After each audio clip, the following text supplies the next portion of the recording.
Hello दोस्तों, स्वागत है आप सभी का आपके अपने चैनल में स्टडी विथ रोहित में। तो दोस्तों, आज की क्लास में हम देखेंगे बिहार पुलिस के 1 अक्टूबर के प्रथम शिफ्ट के प्रश्न पत्र को।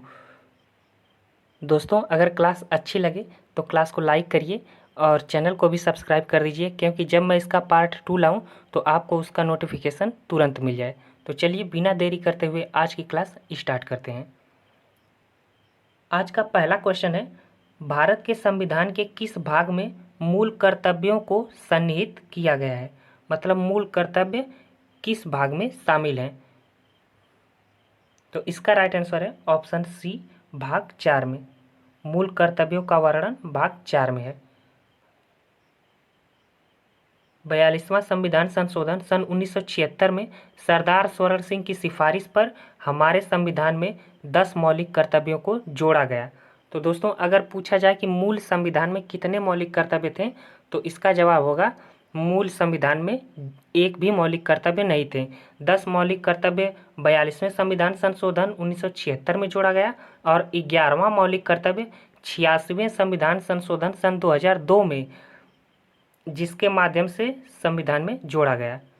86वें संविधान संशोधन सन 2002 के द्वारा 11वें मौलिक कर्तव्य को जोड़ा गया और मौलिक कर्तव्य का उल्लेख अनुच्छेद 51A और भाग 4A में है। और मौलिक कर्तव्य की अवधारणा रूस के संविधान से लिया गया है। मौलिक कर्तव्य कहाँ से लिया गया है, तो रूस के संविधान से लिया गया है। दोस्तों, मौलिक कर्तव्य, मौलिक अधिकार, डीपीएसपी, ये अक्सर परीक्षा में पूछा जाता है, तो आप इसे अच्छे से पढ़ लीजिए। दोस्तों, मैं इन्हीं क्वेश्चन से रिलेटेड आप लोगों को प्रैक्टिस सेट करवाऊंगा, जिसे आप लोग ज़रूर देखिएगा। तो आप चैनल को सब्सक्राइब कर लीजिएगा कि जब मैं प्रैक्टिस सेट लाऊं, इसका अगला पार्ट लाऊं, तो आपको उसका नोटिफिकेशन तुरंत मिल जाए। चलिए अगला देखते हैं। क्वेश्चन 2 है, संविधान किस अनुच्छेद के तहत उच्च न्यायालय को सभी अधीनस्थ न्यायालयों पर अधीक्षण शक्तियां देता है। तो इसका राइट आंसर है ऑप्शन बी, अनुच्छेद 227। अगला है क्वेश्चन 3 है, राज्यसभा के सदस्यों का चुनाव किसके द्वारा किया जाता है। तो इसका राइट आंसर है ऑप्शन ए, विधानसभा के निर्वाचित सदस्य द्वारा।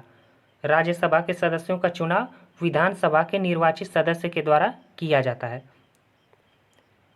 कुछ इंपॉर्टेंट पॉइंट जान लेते हैं। संसद का उल्लेख अनुच्छेद 79 में है, राज्यसभा का उल्लेख अनुच्छेद 80 में है और लोकसभा का उल्लेख अनुच्छेद 81 में है। दोस्तों, ये इंपॉर्टेंट है, आप इसे याद रखिए। अगला है क्वेश्चन 4 है, भारत के किसी भी मामले को कहीं भी स्थानांतरित करने का अधिकार किसे है। तो इसका राइट आंसर है ऑप्शन ए, सर्वोच्च न्यायालय को। इसका राइट जवाब ऑप्शन ए होगा। अगला है क्वेश्चन 5 है, स्थानीय सरकार के अवगुण क्या हैं। तो इसका राइट आंसर है ऑप्शन डी, उपरोक्त सभी। तो उपरोक्त सभी देख लेते हैं।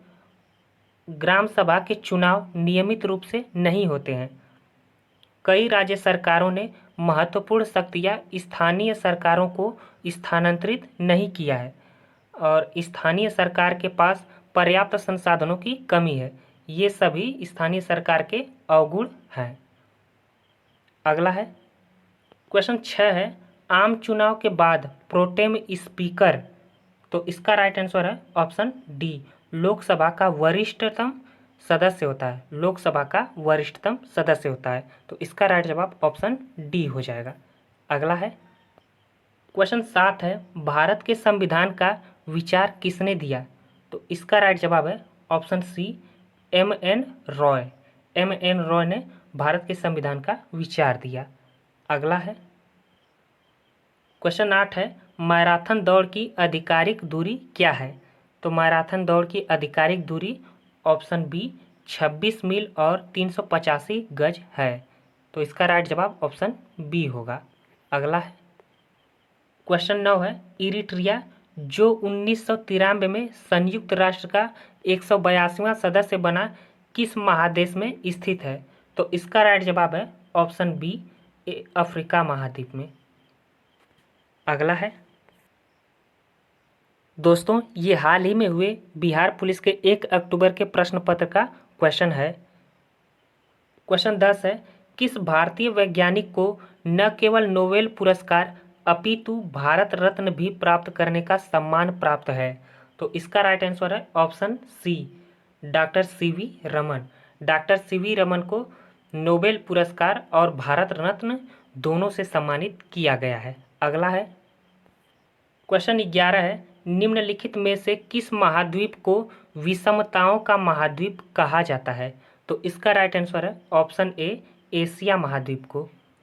अगला है क्वेश्चन 12 है, निम्न में से भारत किसका सबसे बड़ा निर्यातक है? तो इसका राइट आंसर है ऑप्शन ए, ग्रेनाइट का।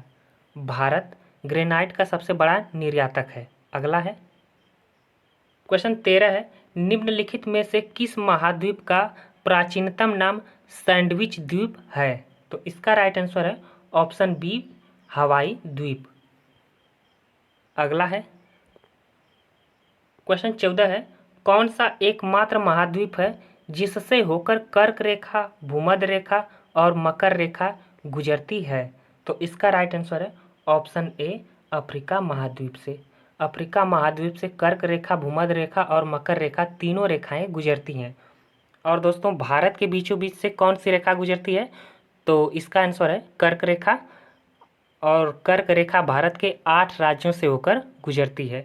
इसे भी आप नोट कर लीजिए। अगला है क्वेश्चन 15 है, उगते सूरज की भूमि किसे कहते हैं? तो इसका राइट आंसर है ऑप्शन डी, जापान को। उगते सूरज की भूमि किसे कहते हैं? तो जापान को। मध्यरात्रि सूर्य की भूमि नॉर्वे को कहते हैं, और हजारों झीलों की भूमि फिनलैंड को कहते हैं। वज्र की भूमि भूटान को कहते हैं। वज्र की भूमि भूटान को कहते हैं। अगला क्वेश्चन है क्वेश्चन 16 है, भारत का संविधान भारत को कैसे वर्णित करता है?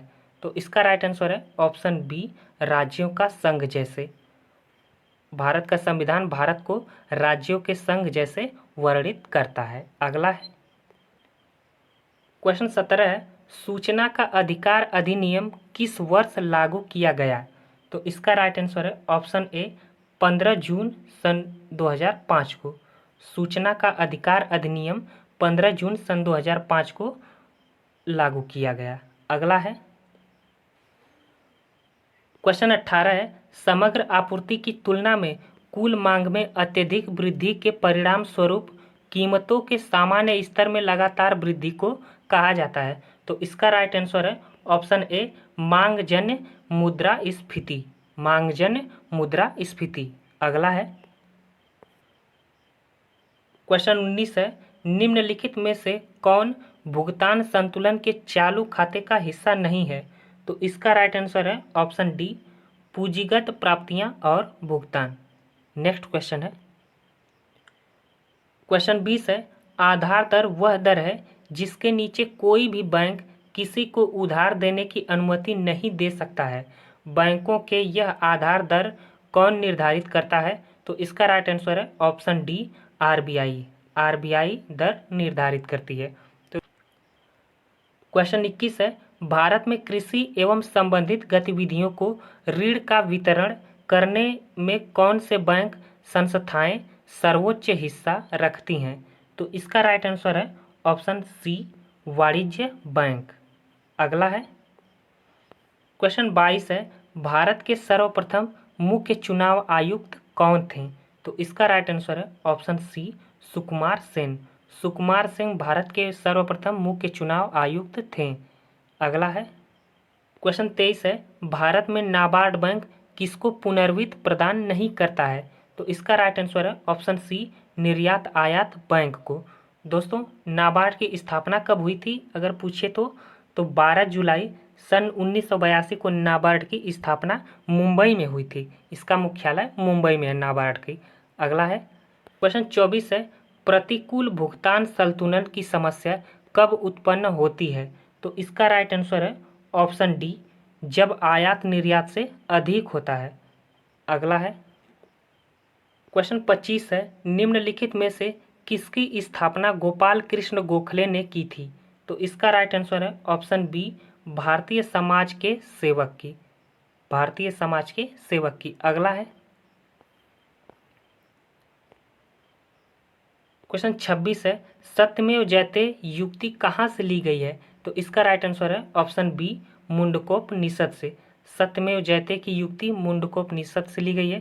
दोस्तों आपको कमेंट में बताना है कि भारत का राष्ट्रीय गीत वंदे मातरम ये किस ग्रंथ से लिया गया है। तो दोस्तों आज के लिए इतना ही। मैं नेक्स्ट पार्ट में बचे क्वेश्चनों को पूरा करा दूंगा जो 1 अक्टूबर को फर्स्ट शिफ्ट में पूछा गया था बिहार पुलिस के। तो दोस्तों अगर वीडियो अच्छी लगे हो तो वीडियो को लाइक शेयर कर दीजिए और चैनल को भी सब्सक्राइब कर दीजिए, ताकि मैं जब इसका नेक्स्ट पार्ट लाऊं तो आपको इसका नोटिफिकेशन तुरंत मिल जाए। और दोस्तों मैं इसी आधार पे, इसी क्वेश्चनों के आधार पे प्रैक्टिस सेट भी लाता रहूँगा डेली, तो आप उसको भी देखना न भूलिएगा।